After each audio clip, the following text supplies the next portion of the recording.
48 घंटे में घुटने टेक देगा अति गैंग। नवरात्रि से पहले क्या माफिया के गुर्गों को मिट्टी में मिला दिया जाएगा, ये बहुत बड़ा सवाल है। सरकार ने कहा है कि नवरात्रि और रमजान में बुलडोजर कार्रवाई नहीं होगी और नवरात्रि शुरू होने में कुछ ही घंटे बाकी हैं। आज की कार्रवाई को देखने के बाद ये लगता है कि अब प्रयागराज प्रशासन नवरात्रि शुरू होने से पहले अतीक के शूटर्स के घरों पर बुलडोजर चला देगा और जल्द ही उन्हें मिट्टी में मिला भी देगा। न गिरा हुआ उनके जहाँ वो सब गिराए थे, हमारा न गिरा। मोर बेटवा एक कमरा की जगह उनके गिराए थे, हम न रोका। तो उसका आरोपी को सजा दीजिए, हम मना नहीं करेंगे। आप जितनी चाहे उतना सजा दे दें, मेरे घर न गिराइए। हाथ जोड़ी, मुझे सर झुकाने की जगह दे दीजिए। उमेश पाल के कातिल फरार, शूटर के घर बुलडोजर से वार।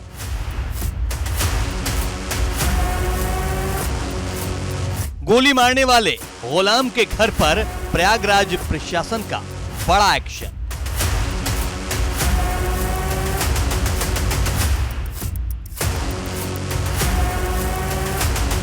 माफिया को मिट्टी में मिलाने की कार्रवाई। अतीक के 4 करीबियों का घर धराशायी। 1 मार्च जफर अहमद का घर गिरा। 2 मार्च को सफदर अली की अवैध संपत्ति पर कार्रवाई। 3 मार्च को माशूकुद्दीन की हवेली पर वार। 20 मार्च को गुलाम के घर पर प्रहार।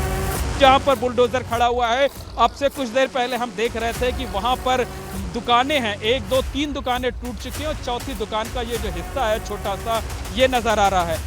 एक और बुलडोजर प्रहार, दूसरी ओर शूटर्स और अतीक के बेटे और बीवी की तलाश। प्रयागराज पुलिस का मिशन गुलाम। नवरात्रि से पहले मिट जाएगा शूटर्स का नामो निशान। 48 घंटे में घुटने टेक देगा अतीक गैंग, माफिया को बर्बाद करने वाला bulldozer plan. Umesh Pal murder case में एक बार फिर से अतीक के गुर्गों के खिलाफ बुलडोजर कार्रवाई लगातार जारी है। आज उमेश पाल हत्याकांड के शूटर गुलाम हसन के घर पर बुलडोजर चला। पीटीआई की टीम ने प्रयागराज के रसूलाबाद इलाके में उसके घर पर कार्रवाई करके धराशायी घर को कर दिया। उमेश पाल हत्याकांड के बाद गुलाम फरार है और उसके खिलाफ 5 लाख का इनाम घोषित किया गया है। शहर के रसूलाबाद इलाके में गुलाम हसन का मकान है, जो कि 335 वर्ग मीटर क्षेत्रफल में बना हुआ मकान था। ये मकान सरकारी जमीन पर कब्जा करके बनाया गया था, ये बात सामने आई। विकास प्राधिकरण ने नक्शा भी पास नहीं किया गया था, ये भी बात सामने आई है। इसके ध्वस्तीकरण का आदेश 13 मार्च को ही जारी हो चुका था। Umesh Pal shoot out case के दौरान शूटर गुलाम हसन इलेक्ट्रिक शॉप में छिपा हुआ था। ये तस्वीर भी आपको हम दिखा रहे हैं। उमेश पाल के कार से निकलते ही गुलाम हसन ने ताबड़तोड़ गोलियां बरसा दी थी और अब इसी के ठिकानों पर कार्रवाई लगातार जारी है। अतीक अहमद के 4 करीबियों के घर पर अब तक बुलडोजर की कार्रवाई हो चुकी है। 2 शूटर मार गिराए जा चुके हैं। बुलडोजर की 4 कार्रवाई की तस्वीर आपको हम दिखाने जा रहे हैं, आपके सामने रखते हैं। एक तस्वीर सामने आई जो 1 मार्च को जफर अहमद का घर गिरा दिया गया, वो तस्वीर भी आप देख पा रहे हैं। उसके बाद एक के बाद 2 मार्च की तस्वीर है, सफदर अली पर कार्रवाई हुई, उसके घर को भी जमींदोज कर दिया गया। 3 मार्च की तारीख माशूकुद्दीन की हवेली पर भी वार किया गया, इसको भी जमींदोज कर दिया गया। और एक आज की तस्वीर है, 20 मार्च की तस्वीर है, शूटर गुलाम के घर पर प्रहार किया गया। ये 4 तस्वीरें और ये सरकार ने पहले ही कह दिया है कि हर अपराधी को मिट्टी में मिला दिया जाएगा। उसकी 4 तस्वीरें आपके सामने, 1, 2, 3 और ये 20 मार्च की तस्वीर। डिबेट शुरू करने से पहले आपको एक बार फिर शूटर गुलाम की वो तस्वीर हम दिखाने जा रहे हैं जब वो उमेश पाल पर हमला करने के लिए एक दुकान में छिपा हुआ था। अब देखिए जरा, पहली तस्वीर 24 फरवरी 2023 की है, शूटर गुलाम की तस्वीर आप देख सकते हैं। और दूसरी तस्वीर 20 मार्च 2023 यानी कि आज की है, जिसमें शूटर गुलाम के घर पर बुलडोजर चल रहा है और मिट्टी में घर को मिला दिया गया। 2 तस्वीर आप देख पा रहे हैं। एक तो 24 फरवरी 2023 की तस्वीर है जब फिल्मी स्टाइल में इस पूरे ही हत्याकांड को अंजाम दिया गया। वो तस्वीर भी आप देख रहे हैं किस तरीके से दुकान के भीतर वो छिपा हुआ और जैसे ही उमेश पाल वहां पर पहुंचा उसके बाद उसने फायरिंग शुरू कर दी। और एक आज की तस्वीर है जब उसके घर पर पीला पंजा गरजा। मोइन, आज गुलाम हसन के ठिकाने पर कार्रवाई की गई, यहाँ पर एक्शन हुआ और किस तरीके से पूरी कार्रवाई को अंजाम दिया गया। मोइन, सबसे पहले अपडेट आप दें, उसके बाद फिर चर्चा की हम शुरुआत करेंगे।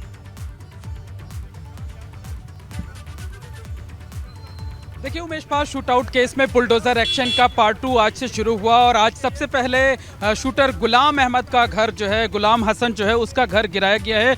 हम 12 बजे के पहले यहाँ पर आए थे तो यहाँ पर बाहर की तरफ ये जो जगह आप देख रहे हैं, यहाँ पर मार्केट हुआ करती थी। यहाँ से लेकर वो जो सामने की दीवार आप देख रहे हैं वहाँ तक जो है ये गुलाम हसन का घर था। तो 335 वर्ग मीटर क्षेत्रफल में ये पूरा मकान बना हुआ था। पुराना मकान था, 1 मंजिला मकान था, लेकिन इसका पीछे का भी एक हिस्सा है जो हम दिखाना चाहेंगे। और इसे जो है आज प्रयागराज विकास प्राधिकरण नगर निगम की टीम ने साझा तौर पर पुलिस और प्रशासन की मौजूदगी के बीच बुलडोजरों के जरिए इसे मलबे में तब्दील कर दिया है, मिट्टी के ढेर में तब्दील कर दिया है। और तकरीबन 1.5 घंटे के अंदर ये जो बेहद आलीशान सा पुराना मकान था, ये इस तरीके से अब इसकी सूरत बदल चुकी है। दोपहर 12 बजे के करीब कार्रवाई शुरू हुई थी और 1:30 बजे के करीब ये कार्रवाई संपन्न हो गई। इस दौरान 3 बुलडोजर वो लगातार गरजते रहे, बारी बारी से अटैक करते रहे और ये जो पूरा एक बड़ा मकान आप देख रही हैं, अब इसकी ये हालत हो चुकी है, ये इस तरीके से मलबे में तब्दील हो चुका है। और इसके अलावा ये साथ में इससे लिंक्ड एक हिस्सा है ये मकान का, जो कि बीच में सकरे रास्ते को छोड़ करके बाईं तरफ था, तो ये भी मिट्टी में मिलाया जा चुका है। तो उत्तर प्रदेश के मुख्यमंत्री योगी आदित्यनाथ ने पिछले दिनों विधानसभा में फ्लोर पर जो बातें कही थी कि उमेश पाल शूटआउट केस में जो माफिया है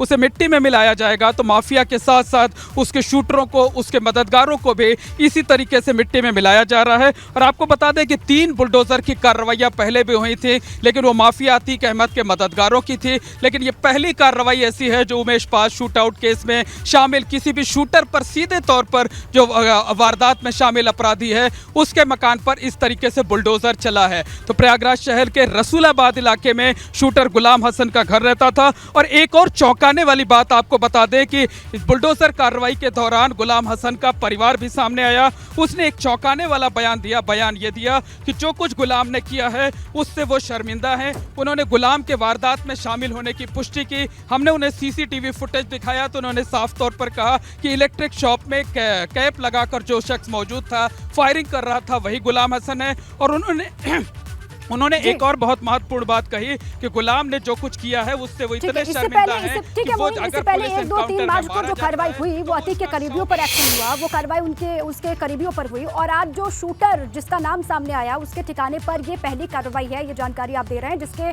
पूरे घर को जमींदोज कर दिया गया है। आप रहे हैं हमारे साथ। नितिन का रुख कर लेते हैं। नितिन, एक तरफ तो बुलडोजर वाला एक्शन हम लगातार देख रहे हैं और दूसरी तरफ असद अहमद की गिरफ्तारी को लेकर भी ताबड़तोड़ छापे लगातार मारे जा रहे हैं। और आज ये खबर सामने आई कि असद के 4 करीबियों को पकड़ा गया है। आपके पास क्या डिटेल्स हैं इसको लेकर नितिन?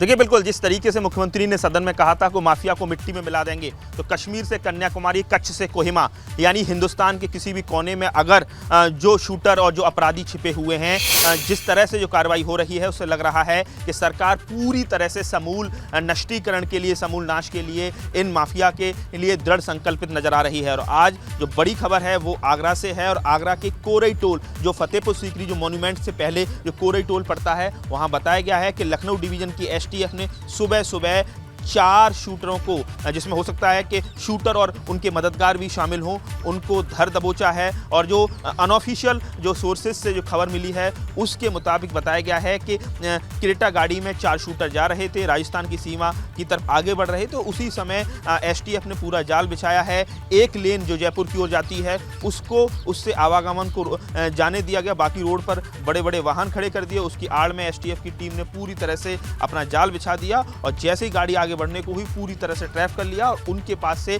9 हथियार बरामद हुए हैं। सूचना यह है कि असद की लोकेशन को ट्रेस करते हुए लगातार एसटीएफ चार जो शूटर्स हैं उनको पकड़ा गया, लेकिन असद यहां से भाग निकला, ये खबर सामने आई। और असद लगातार अपने ठिकाने बदल रहा है, ये भी बात सामने आई। हीरो वाजपेयी जी का रुख कर लेते हैं, भाजपा की तरफ से वो पक्ष रखेंगे। हीरो वाजपेयी जी, सरकार ने ये कहा है कि नवरात्र के बाद, नवरात्र में और रमजान के मौके पर कार्रवाई नहीं होगी। और आज जैसे ही सरकार ने ये पहले कहा, उसके बाद आज हमने देखी वो तस्वीर प्रयागराज की, जब गुलाम हसन के ठिकाने को जमींदोज कर दिया गया। कुछ बड़ा होने वाला है सर इसके साथ ही? देखिए, कुछ बड़ा जो होना था वो अपराधी कर चुके हैं और अब जो होना है वो उनको परिणाम भुगतना है। बड़ा परिणाम जनता के सामने आने वाला है। जनता के द्वारा चुनी हुई सरकार जनता के प्रति जवाबदेही है। योगी आदित्यनाथ जी ने भरे सदन में कहा था कि इस अपराध का हम समूल नाश करेंगे, मिट्टी में मिला देंगे। मुझे लग रहा आतंक का पर्याय बने ये गैंग जो बरसों से अपनी हुकूमत अपराध की कमाई से चला रहे थे, पनपे थे पिछली सरकारों के संरक्षण से, उनके समूल नाश का समय आ गया है। और मुझे लगता है जब कुछ बड़ा काम होता है तो कुछ बड़ा होने के लिए ही होता है। और मुझे लग रहा है जो ये अपराधी और अपराधियों को संरक्षण देने वाले, इनका अब लग रहा है उत्तर प्रदेश की धरती पर समूल नष्ट होगा। मुझे लगता है कि एक तरह से अपराध की जो जड़ें थी वहां तक पहुंच रही है सरकार की कार्रवाई, और ये अपराध की जड़ों के ध्वस्तीकरण का काम होगा। मुझे लगता है आगे आने वाली पुश्तें इन अपराधियों की, उनकी रूह कांप जाएगी इस कार्रवाई को देखकर। बिल्कुल ठीक है मनोज काका। अब हीरो वाजपेयी को आपने सुना, वो कह रहे हैं कि कोई भी अपराधी बचेगा नहीं, जो भी माफिया है, जो अपराधी है, जो शूटर्स है, उसके खिलाफ ये एक्शन तो हो रहा है। मिट्टी में मिलाने का जो दावा सरकार ने किया था, जो सीएम ने विधानसभा के भीतर कहा था, वो होता हुआ दिखाई दे रहा है। मनोज काका, देखिए जो सरकार कह रही है और जो जमीन पे होता हुआ दिख रहा है, उसमें बहुत जमीन आसमान का फर्क है। सिर्फ बुलडोजर ही न्याय का प्रतीक नहीं हो सकता। ये सही बात है कि किसी भी अपराधी के खिलाफ सरकार को कड़ी से कड़ी कार्रवाई करनी चाहिए, वो चाहे किसी जाति धर्म का हो। लेकिन देखने में ये आया है कि जब पूर्वांचल में उत्तर प्रदेश के मुख्यमंत्री जी जाते हैं तो एक अपने स्वजाति गुंडे को अपने बगलगीर बनाते हैं। मुख्यमंत्री जी से पूरे उत्तर प्रदेश की जनमानस ये जानना चाहती है कि क्या आपके जात बिरादरी के लोग जब कोई बड़ा अपराध करते हैं तो अपराधी नहीं होते हैं? मुख्यमंत्री जी आप सबके अपराधी हैं, आप सबके प्रति जीरो टॉलरेंस रखिए। और गुजरात में भी हीरू वाजपेयी की और भारतीय जनता पार्टी की सरकार है। ये सरकार मनोज काका, जो अपराधी है वो अपराधी है ना सर, या आपकी जात हमारी जात, ये क्या होती है सर? जो अपराधी है वो अपराधी है। दीपा वही तो मैं कह रहा हूँ। अब ऐसा तो नहीं है ना कि जो ठाकुर जाति का है, जो मुख्यमंत्री जी के स्वजाति है, उसके खिलाफ उसको मुख्यमंत्री जी अपने बगलगीर बैठाते हैं, उसको मेंबर ऑफ लेजिस्लेटिव काउंसिल बनाते हैं। यही सवाल है। किसी भी जाति का अपराधी हो उसके खिलाफ कड़ी से कड़ी कार्रवाई होनी चाहिए। और जो अपराधी ने बड़ी घटना कराया वो भी अपराधी भारतीय जनता पार्टी के सरकार में ही उनके जेल में है। गुजरात में भी भारतीय जनता पार्टी की ही सरकार है। लेकिन सिर्फ बुलडोजर का आतंक दिखा करके, सिर्फ बुलडोजर चिल्ला करके उत्तर प्रदेश के 25 करोड़ जनमानस की बुनियादी सुविधाओं और सवालों को दरकिनार करा जा रहा है। आज उत्तर प्रदेश में हालात यह है, मुझे कम से कम हम सभी को ये संतोष है कि आपके चैनल ने दिखाया कि पूरे उत्तर प्रदेश के किसानों की फसल ओलावृष्टि से और बारिश से बर्बाद हो गई है। उसके मुआवजे का मुख्यमंत्री जी ने कहीं कोई ऐलान नहीं करा, सिर्फ हवाई सर्वेक्षण होता। अभी एक मुरादाबाद में एक बेटी आपको बताएं कि अपराधियों के भय से जहर खा के जान दे दी। आपने देखा होगा उसी बुलडोजर के बर्बरता ने कानपुर में एक माँ और बेटी को जला के खाक कर दिया। अगर बुलडोजर ही न्याय का प्रतीक है तो सबसे पहले बुलडोजर गुलाम हसन के घर को जो आज जमींदोज किया गया, मनोज काका, वो उसको आप सही मान रहे हैं या फिर उस पर भी आप सवाल खड़े कर रहे हैं? ये बता दीजिए। देखिए दीपा एक पढ़ी लिखी और विदुषी पत्रकार है। बुलडोजर का न्याय जो अगर, लेकिन उसके प्रति समता का भाव हो।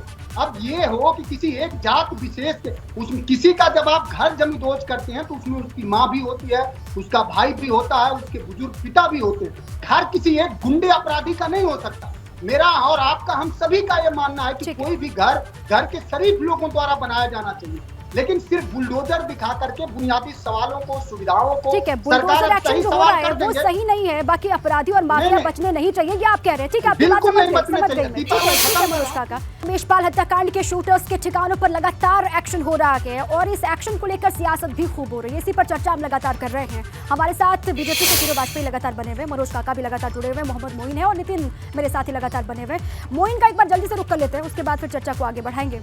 मोइन, अब पीडीए की क्या तैयारी है आगे की? आगे भी कार्रवाई होनी है? कल परसों को लेकर भी कोई जानकारी मिल रही है? क्योंकि सरकार ने कहा था कि रमजान और नवरात्र में कार्रवाई नहीं होगी, तो फिर अब आगे क्या?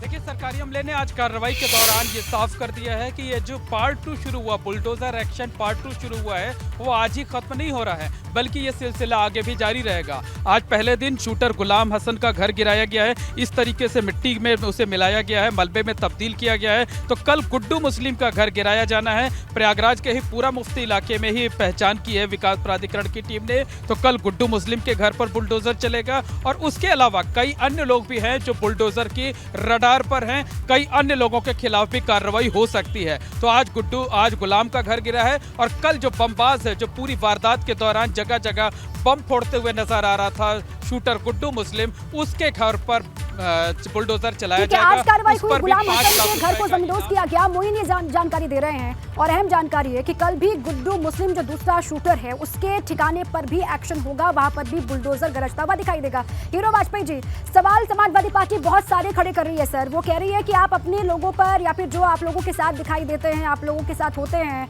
वो अगर आपराधिक मामलों में शामिल हो तो आप उन पर एक्शन नहीं लेते, कुछ लोगों को चुन चुन करके आप टारगेट करते हैं सर। हीरो वाजपेयी,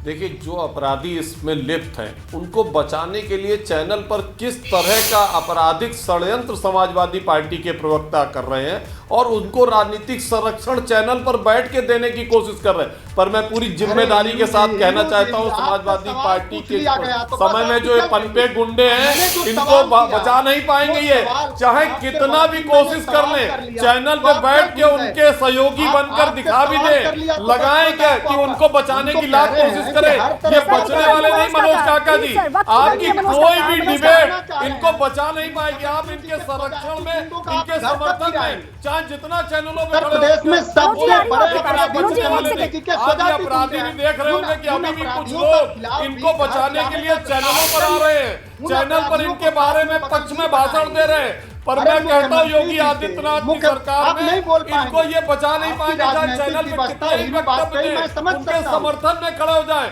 इनका मूल चरित्र देखिए सामने आ गया, घूम फिरकर उन अपराधियों के संरक्षण में खड़े हो जाते हैं, उनके बारे में डिबेट में भाषण देने लगते हैं, दूसरी तरफ डिबेट को ले जाने की कोशिश करते हैं, लेकिन एक बात नहीं करते कि अपराधियों के खिलाफ जो कार्रवाई हो रही है वो जायज और उसके समर्थन में। ठीक है मनोज काका जी, आपसे मेरा सवाल भी पूछिए, मेरा सवाल सुन लीजिए। गुंडों का नाम नहीं ले सकते मनोज काका जी, हो सकता है मुख्यमंत्री जी अगर ये सही नाम ले लें मुख्यमंत्री जी के स्वजाति गुंडों का, तो हो सकता है मुख्यमंत्री जी इनको प्रवक्ता। ठीक है, वक्त की कमी है मनोज काका, वक्त की कमी है, मेरा सवाल भी सुन लीजिए। देखिए, ये आज या कल के गुंडे तो है नहीं मनोज काका, ये आज या कल के तो गुंडे हैं नहीं, ये अपराधी आज या कल के तो है नहीं। फोटोज, तस्वीरें तो कई सारी आपके बड़े बड़े नेताओं के साथ में भी सामने आई है मनोज काका। कड़ी कार्रवाई करें मनोज जी। जी दीपा बताइए। आज या कल के गुंडे तो है नहीं मनोज काका, ये अपराधी आज या कल में तो नहीं बन गए हैं। ये आपके बड़े बड़े नेताओं के साथ में, लीडर्स के साथ में भी इनकी तस्वीरें हैं और बहुत सारे सोशल मीडिया में भी बहुत सारी तस्वीरें सामने आई है सर। और इसी बीच में मोइन भी कोई तस्वीर दिखा रहे हैं। जो आप सवाल कर रहे हैं बहुत वाजिब सवाल है और इस देश का सबसे बड़ा जो फ्रॉड है किरण पटेल, जिसने इस देश की सुरक्षा को धता बताया, वो बाकायदा वीडियो और ट्विटर पे देश के माननीय प्रधानमंत्री जी को धन्यवाद देता था और जेड श्रेणी की सुरक्षा लेके चलता। तो सारे देश भर के बड़े कुछ जो तस्वीरें आपके नेताओं के साथ में है मनोज काका, उसको लेकर भी कुछ बोल देंगे सर तो अच्छा होगा, ये मैसेज बहुत स्ट्रांग जाएगा। मैं कह रहा हूँ कि फोटो भर से होना बड़ी बात नहीं है। आप बताइए इस देश में राम रहीम के साथ किसकी तस्वीर है? आसाराम जो बलात्कार का दोषी है उसके साथ तो देश के प्रधानमंत्री जी की तस्वीरें हैं, बीजेपी के सारे शीर्षस्थ नेताओं की तस्वीरें हैं। तो फोटो भर हो जाना। लेकिन सर अपराधियों पर अगर बुलडोजर चलता है तो इस पर आपत्ति होनी चाहिए क्या? होनी चाहिए क्या आपत्ति? मैंने दीपा आपके हर सवाल का समर्थन किया। अपराधी पर कड़ी से कड़ी कार्रवाई होनी चाहिए, लेकिन अपराधी अगर सिर्फ अपराधी को ये छूट हो कि आप मुख्यमंत्री जी के स्वजाति हैं, अपराधी पर अगर शिकंजा कसता है मनोज काका तो इफ और बट की गुंजाइश बचनी ही नहीं चाहिए। ठीक है, बहुत शुक्रिया आप सभी काम से जुड़ने के लिए भी और चर्चा का हिस्सा बनने के लिए भी।